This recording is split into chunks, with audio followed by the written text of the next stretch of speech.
महंगाई इतनी ज़्यादा है, मिडिल क्लास को भी ऐसे लग रहा है कि इस महंगाई में हम कैसे अपना जीवन निभाएंगे। जो विपक्ष है वो भी आज सोच रहा है कि अगर हम मोदी जी को हराएंगे नहीं तो हो सकता है 2024 के बाद कोई इलेक्शन हो ही ना, संविधान बदला जाए। ये भी एक सोच है लोगों के बीच में।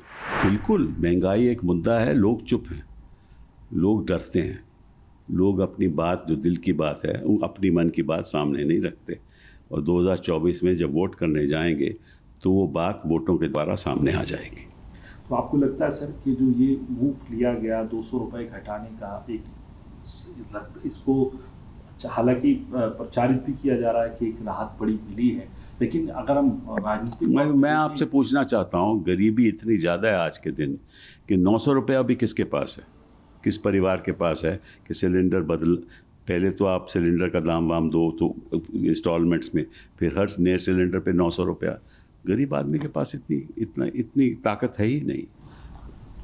मतलब मेरा सवाल ये था सर आपसे कि अगर महंगाई का मुद्दा सरकार मान रही है तो 2024 में इन सब चीज़ों को ध्यान में रख के वोट पड़ेंगे? बिल्कुल पड़ेंगे, मेरे हिसाब से बिल्कुल पड़ेंगे, लेकिन ये कुछ और कोई धमाका हो जाएगा, मुझे नहीं मालूम क्या होगा, लेकिन कुछ ना कुछ तो ज़रूर करेंगे। लोगों की जो अटेंशन है और दूसरी तरफ करने के लिए कुछ ना कुछ तो ज़रूर होगा। सर, इंडिया अलायंस की जो बैठक हो रही है उसको किस तरीके से हम देखें, क्योंकि इंडिया अलायंस की बैठक में अब जो बातें आ रही हैं कि कन्वीनर भी आ जाएंगे, सबका एक कमेटीज़ बनेगी, सीट शेयरिंग पे बात होगी, और इससे पहले सब पार्टियां कह रही हैं, सरकार की तरफ से कह लीजिए या एनडीए की तरफ से कह लीजिए, पूछा जा रहा है कि बारात का दूल्हा कौन है, लेकिन सभी लोग कह रहे हैं कि नेता बहुत हैं, राहुल गांधी हों, नीतीश कुमार हों, ममता बनर्जी हों, खड़गे जी हों, सब जो हैं सारे नेता हैं, लेकिन हमारा गोल इस वक्त ये है कि किस तरीके से 2024 में आगे बढ़े। अभी पीछे मेरा ख्याल रुचि शर्मा जी इकोनॉमिस्ट हैं, उन्होंने एक इंटरव्यू दिया है इंडियन एक्सप्रेस में, वो आज के दिन छपा भी है।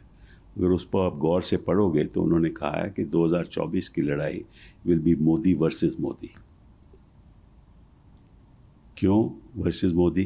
क्योंकि जो मोदी जी ने पिछले 11 साल में करके दिखाया है तो जनता उसकी आलोचना करेगी। जनता को मालूम है कि असलियत में हुआ क्या है।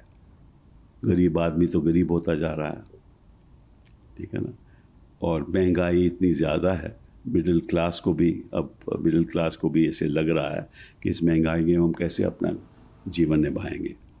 और साथ साथ में जो ये बड़ी बड़ी बातें करते हैं उसके रिजल्ट्स भी हमारे सामने नहीं आ रहे, और इनके खुद के लोग, भाजपा के लोग भी नाराज़ हैं लेकिन बोलते नहीं। और जो विपक्ष है वो भी आज सोच रहा है कि अगर हम मोदी जी को हराएंगे नहीं तो हो सकता है 2024 के बाद कोई इलेक्शन हो ही ना, संविधान बदला जाए। ये भी एक सोच है लोगों के बीच में। तो मैं समझता हूँ कि इस स्थिति में कोई प्राइम मिनिस्टर कैंडिडेट हो या नहीं हो, कोई फ़र्क नहीं पड़ता, क्योंकि जो लड़ाई होगी वो मोदी जी के कार्यकाल में मोदी जी ने क्या क्या किया वो एक मुद्दा बनेगा। 15 लाख आया या नहीं आया, महंगाई हुई या नहीं हुई, बच्चों को शिक्षा मिल रही है या नहीं मिल रही, डिजिटल इंडिया कहाँ जा रहा है, अमीर लोग कितने ज़्यादा अमीर हो गए हैं, और जो गैप है अमीरों और गरीबों में वो कितना ज़्यादा बढ़ रहा है।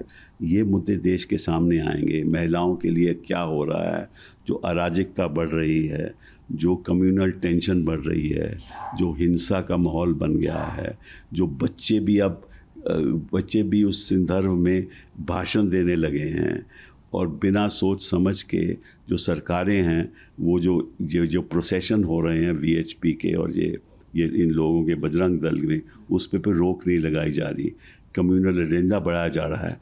ये ही मुद्दे होंगे देश के सामने। चीन ने नक्शा जारी किया परसों, उसमें अरुणाचल प्रदेश और अक्साई चीन के इलाके को अपना दिखाया। 24 घंटे के बाद में सरकार की तरफ से कड़ी आपत्ति जताई गई इसके ऊपर, लेकिन राजनीतिक मुद्दा भी बना हुआ है। राहुल गांधी भी कह रहे हैं, तमाम विपक्ष के नेता कह रहे हैं। राहुल गांधी ने आज ये भी कहा कि प्रधानमंत्री को बोलना चाहिए, वो भी हालिया लद्दाख होके आए थे, लद्दाख में लोगों ने उनको सच्चाई बताई है। उसको किस तरीके से आप देखते हैं? चीन ने जो अपने नक्शे में अरुणाचल प्रदेश और अक्साई चीन को अपना हिस्सा, देखिए, पहली बात तो ये है कि हम भी जानते हैं, पहले से ही जानते थे, क्योंकि अक्साई चीन का जो हिस्सा है वो चीन के पास कितने बरसों से है, तो आज की बात नहीं है। और ये जो दावा करता है चीन के अरुणाचल प्रदेश, कुछ हिस्सा अरुणाचल प्रदेश का चीन का है, ये भी पहले होता आ रहा है, ये पहली बार नहीं हुआ। लेकिन उस समय विपक्ष में जब प्रधानमंत्री जी थे उस समय, तब कहते थे कि हमें चीन को लाल आंख दिखानी चाहिए। अब ऐसा लगता है कि एक ही झूले में बैठ के बातचीत होती है, तो लाल आंख तो मुझे दिखती नहीं कहीं। लेकिन कोई बात नहीं, क्योंकि विदेश मंत्री ने खुद कहा है कि जो चीन है हमसे कहीं ज़्यादा बड़ी इकोनॉमिक पावर है। तो इसलिए हम ज़्यादा कुछ कर नहीं सकते अपने आप को, मतलब कि ये ऐसा बयान है जिससे लगता है कि हमारे पास जो नेगोशिएशन कैपेसिटी है वो ज़्यादा नहीं है। तो उन्होंने कब्ज़ा तो लद्दाख में कर लिया, लेकिन प्रधानमंत्री जी ने, आपको याद होगा, ये कहा था कि कोई हमारी ज़मीन का किसी ने कब्ज़ा नहीं किया, वैसे के वैसे ही है। तो वो तो आज नेगोशिएशंस कई लेवल्स पे नेगोशिएशंस हो चुकी हैं, और विदेश मंत्री जी खुद कहते हैं कि हम चाहते हैं कि ये लाइन ऑफ कंट्रोल जो पहले थी वहाँ चीन के जो ट्रूप्स हैं वो विड्रॉ करें। अब वो तो होने नहीं वाला, क्योंकि उन्होंने वहाँ कंस्ट्रक्शन कर दिया, कई चीज़ें वहाँ उन्होंने कर दी, तो वो तो होने नहीं वाला। तो ये तो स्टेटस को रहेगा। लेकिन जो सच्चाई है, विदेश मंत्री जो भी कहते रहे, वो बयान दें कि आपत्तिजनक है, हम इसको मानते नहीं, कोई कब्ज़ा कर ले तो इसका मतलब ये नहीं कि उनकी टेरिटरी है, ये ठीक कह रहे हैं, बट इससे इसका कोई हल नहीं है, क्योंकि बयानों से तो हल नहीं होता ना।